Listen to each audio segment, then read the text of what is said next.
How could she look me in the eye and say she was going to yoga? The scent of another man's cologne was clinging to her hair like a ghost. A cheap, musky fragrance I'd never smelled before. We were standing in the foyer of our Lincoln Park brownstone, the one we'd bought with my inheritance, and the afternoon sun was catching the dust motes dancing between us. She smiled, a perfect, practiced smile that didn't reach her eyes, and adjusted the strap of her Lululemon bag. "Don't wait up, honey. I'm meeting the girls for a smoothie after." And just like that, she was gone, leaving me alone with the lie hanging in the air. That was the moment I knew.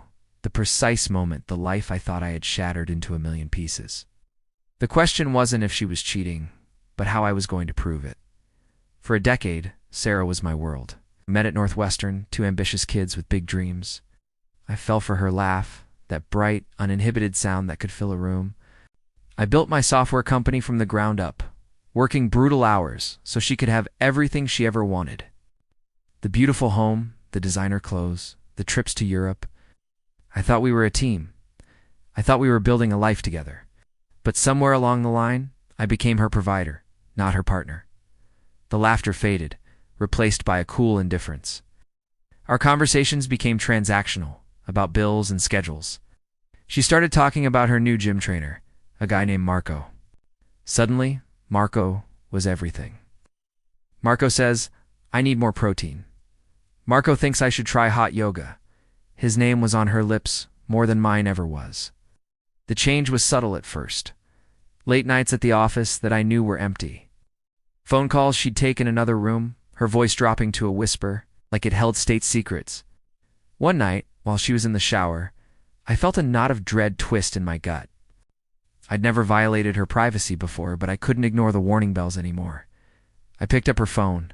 No passcode. She was that arrogant. I scrolled through her texts. And there he was, gym trainer. The messages were a punch to the gut.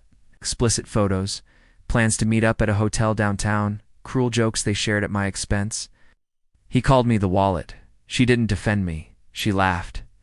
I sat on the edge of our bed, the phone screen illuminating my face, and I felt something inside me break. The love, the trust, it all bled out, leaving a cold, hard emptiness. I didn't confront her. Not yet. I put the phone back exactly where I found it, and when she came out of the bathroom, wrapped in a towel, smiling that fake smile, I smiled back. But my smile was different. It was the smile of a man who had nothing left to lose. The next few weeks were a living nightmare.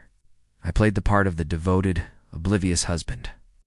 I made her dinner, asked about her day, and listened to her lie with a straight face. Every lie was another shovelful of dirt on the grave of our marriage. Inside, I was a wreck. I'd wake up in the middle of the night, my heart pounding, the images from her phone burning in my mind.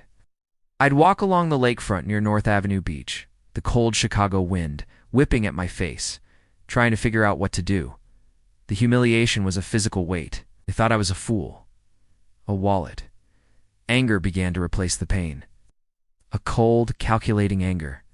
They wanted to destroy me. Fine. But I was going to burn their world to the ground first. A plan started to form. It had to be meticulous. It had to be final. I was a software guy. I dealt in data and logic. So, I started gathering evidence. I hired a private investigator, a grizzled ex-cop who'd seen it all. He was expensive, but I didn't care. He tailed them for 2 weeks. The report he gave me was brutal, but it was exactly what I needed. Photos of them kissing outside the Peninsula Hotel. Receipts from lavish dinners I had paid for. He even got audio of them in a booth at Gibson's bar, laughing about how clueless I was, planning a future together once she'd taken me for half of everything. My lawyer, a shark I'd known for years, told me the prenup was ironclad, but a solid case of infidelity would make the divorce process cleaner and faster. But this wasn't just about the divorce anymore. This was about justice. The trap was set for our 10th anniversary.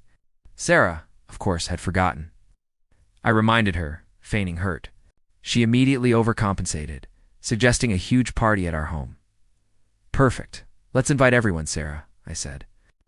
"All our friends, family, your work colleagues. Let's make it a night to remember." She loved the idea, eagerly drawing up a guest list. She even had the nerve to ask if she could invite her friend Marco, you know? The trainer who's done so much for my fitness, she said, batting her eyelashes. Of course, honey, I replied, my voice perfectly even. The more the merrier.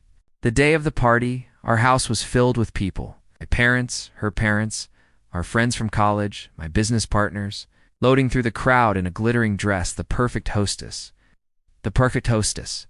Marco was there too, smug and self-satisfied, shaking my hand and telling me I was a lucky man. The irony was so thick I could have choked on it.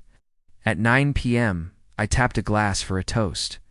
The room fell silent. Everyone turned to me, smiling. Sarah stood beside me, her hand on my arm, beaming. I started by talking about our 10 years together, the life we'd built.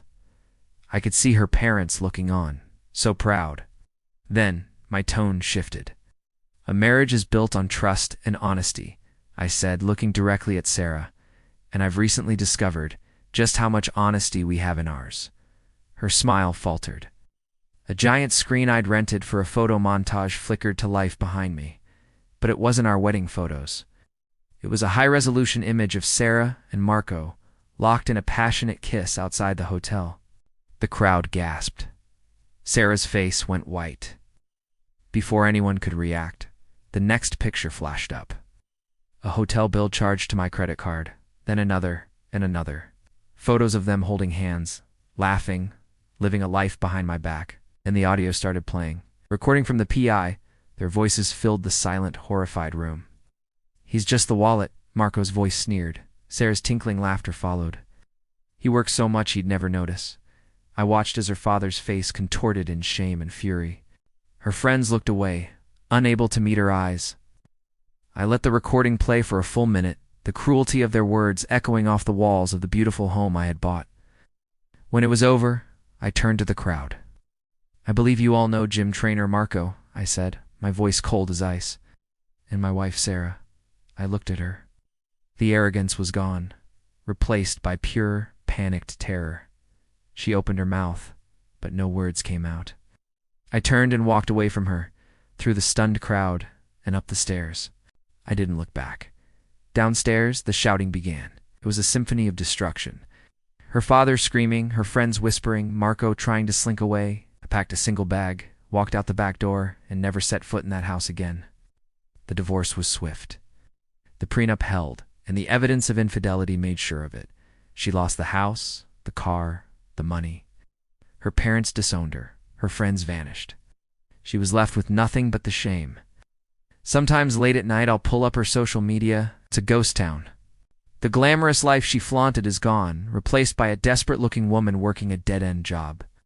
They say revenge is a dish best served cold, but they're wrong. It's not satisfying. There's no victory lap. There's only the quiet hum of emptiness where life used to be. If you genuinely enjoy our stories, please subscribe to the channel. Tell us where you're from and what time it is right now. It's always fascinating to know how far our story flows. The only thing she managed to take from me was my ability to ever trust anyone again. The end.